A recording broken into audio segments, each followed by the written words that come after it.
Now, one of the most wonderful things that Allen Ginsberg did was to take about 20 poems of Blake and set them to music.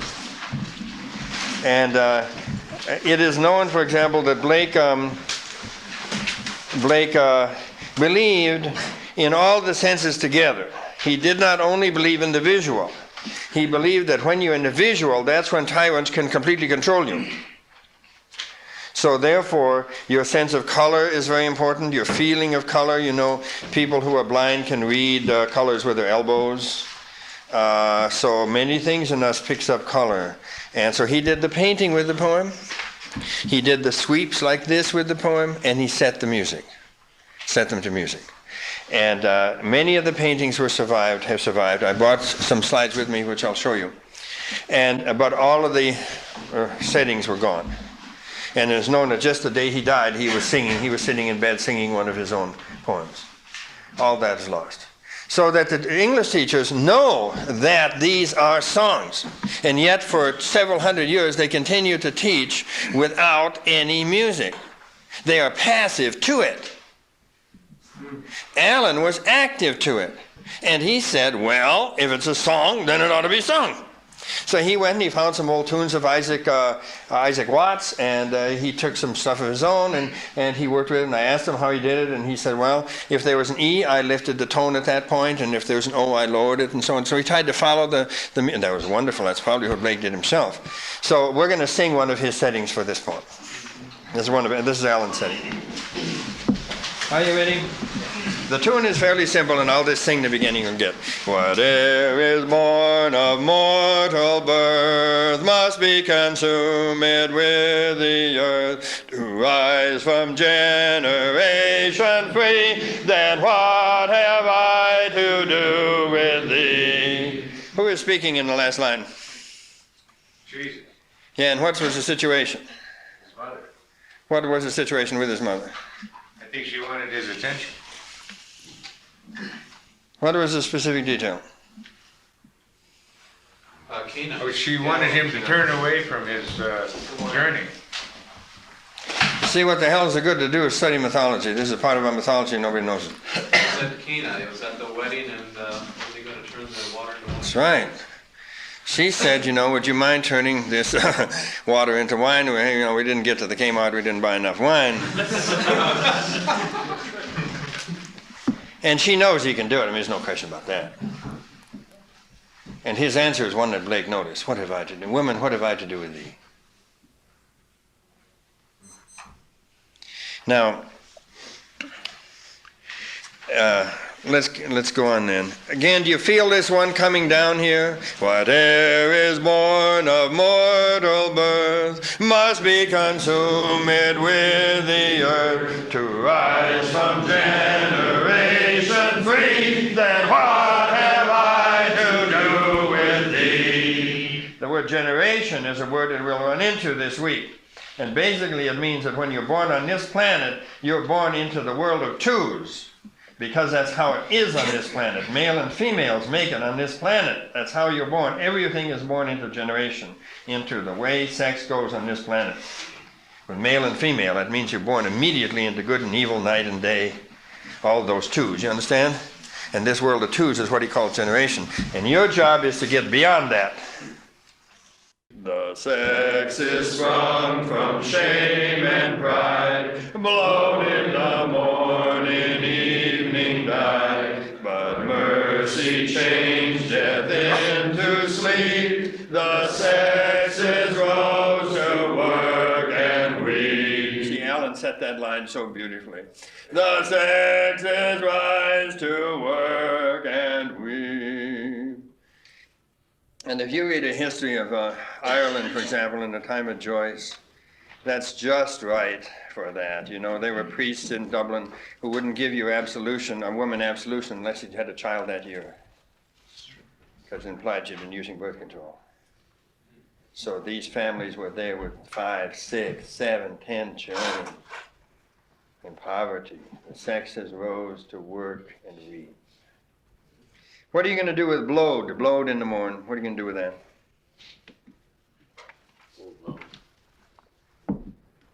Sex is sprung from shame and pride. That's pretty good. Pride is the old word pries, which means the cock. It's the old Anglo-Saxon word for the sexual organ. And then it's split into prick and pride. A little history of sexuality. And the female organs are sometimes called the shame. So he did that one well. The sex is sprung from shame and pride. Blowed in the morn. What are you going to do with the word blowed? Where does that word come from? Breath of life. No? Flowers? Yep. It's a word traditionally used for flowers.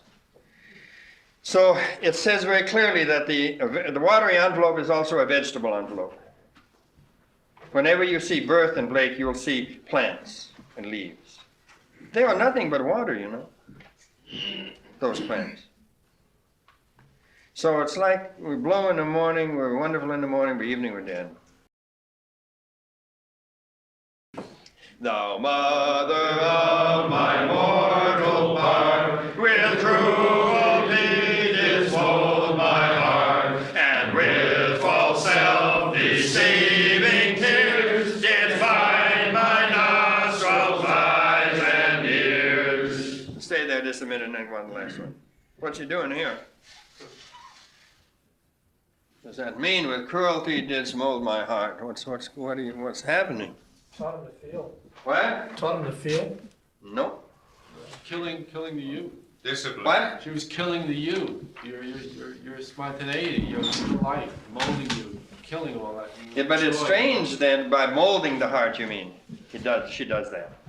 Yeah, what else? Anything else? Keeping him home. No? Says here it's always Blinding his senses also.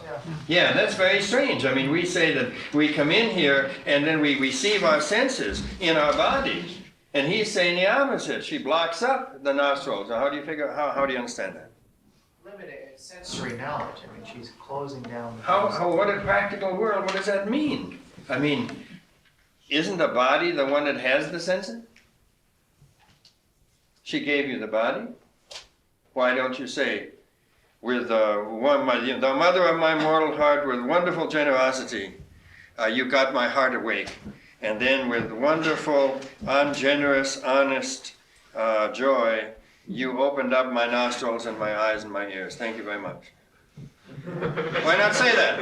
Isn't that what we'd say? That's not what happens. We're told to stop doing this, stop having these feelings. Don't wet your No, you're doing it again. That's passive. It isn't that. That isn't what happened. That does happen, but something else happened. Anybody else? Yeah.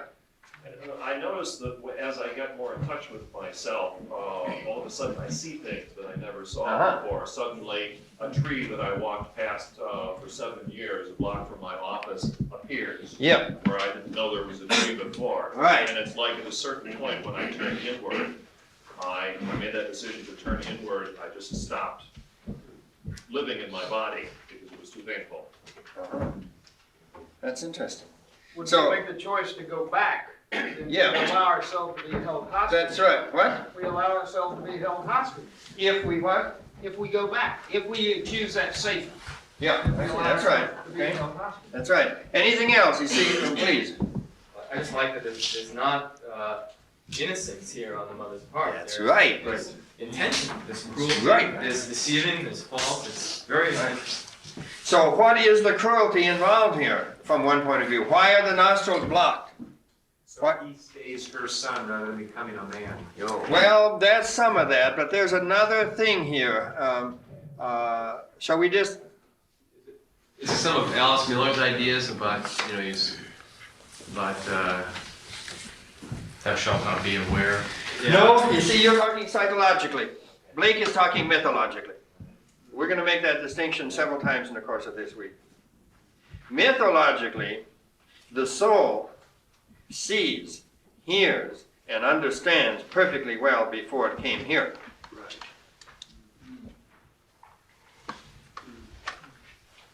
They say the dead can see all parts of the earth at one time.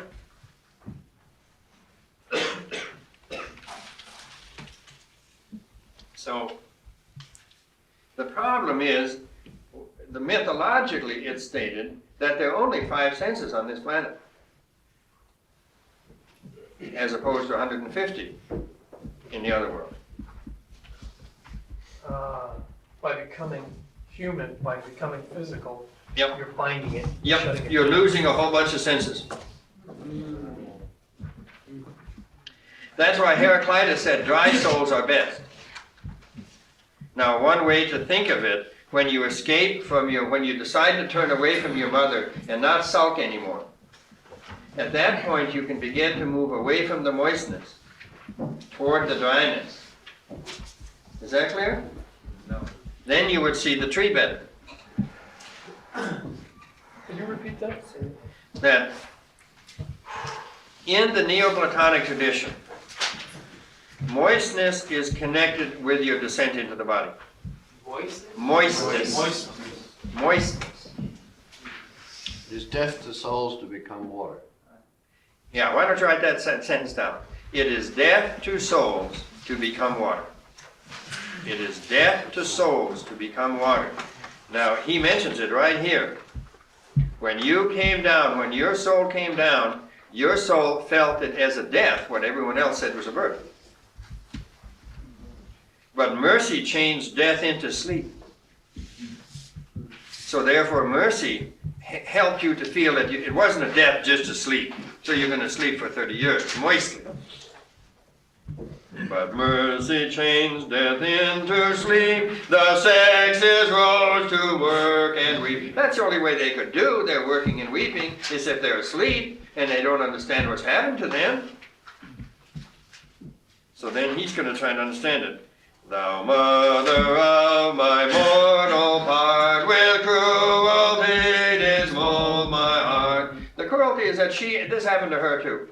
And she's pretending she doesn't notice it.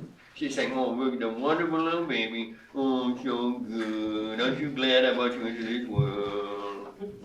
That's called false deceiving, self-deceiving tears.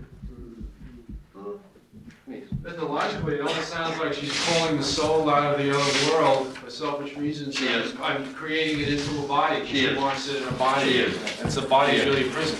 And I was thinking about this the other day, and I was in shaving and stuff, and I was thinking about that, and I said, holy shit, that's the way it feels for the little soul. Sometimes the little soul comes, and the little soul says, I don't want this, and I'm going to die. And the mother, you know what the goddamn mother does? Keeps you alive.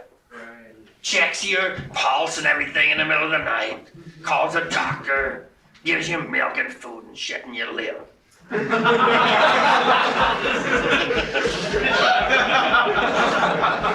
That's unfair, mean.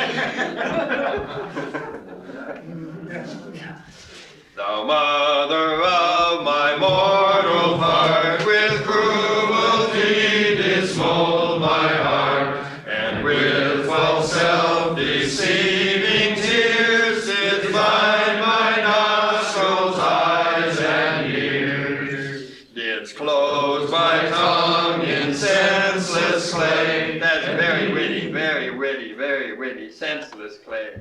Isn't that witty? Oh, that's so wonderful. The clay is senseless, without senses when compared to the other states. Clay is passive and becomes molded. That's right. And the meat or mortal I betrayed. The death of Jesus set me free. And we want to understand that he's not saying that in the way that the fundamentalists say that.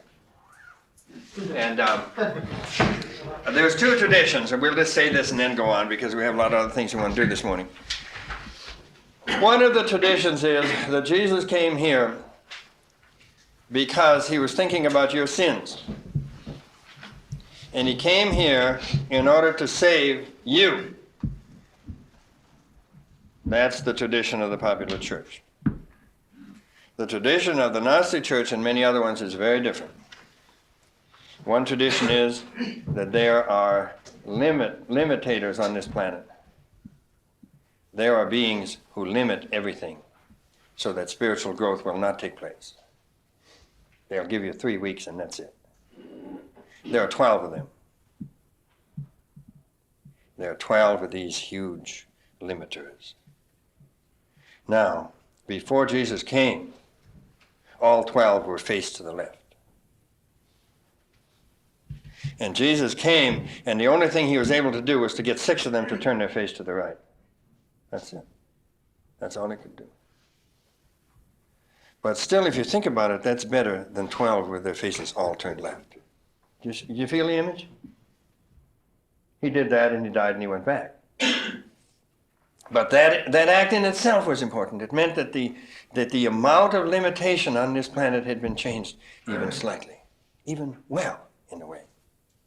Let's do this stanza. Didst close my tongue in senseless clay, and me to mortal life betray. The death of Jesus set me free, then what have I to do with thee? I want you to do the last sentence now, the last stanza, and this time I want you to get your voice rough and think of your own mother. I mean, really speaking to your own personal mother. When she says, will you come home for Thanksgiving? You don't have to do this to her, but you need to be able to do it to the universe, and not with a soft little gentle voice. Didst close my tongue in senseless clay, and me to mortal life betray. The death of Jesus set me free, then what have I to do with thee? Pretty wimpy. Once more. Stand up this time on the last one. Okay, let's go. Didst close my tongue in senseless clay, and me to mortal life betray. The death of Jesus set me free, then what have I to do with thee? Good one.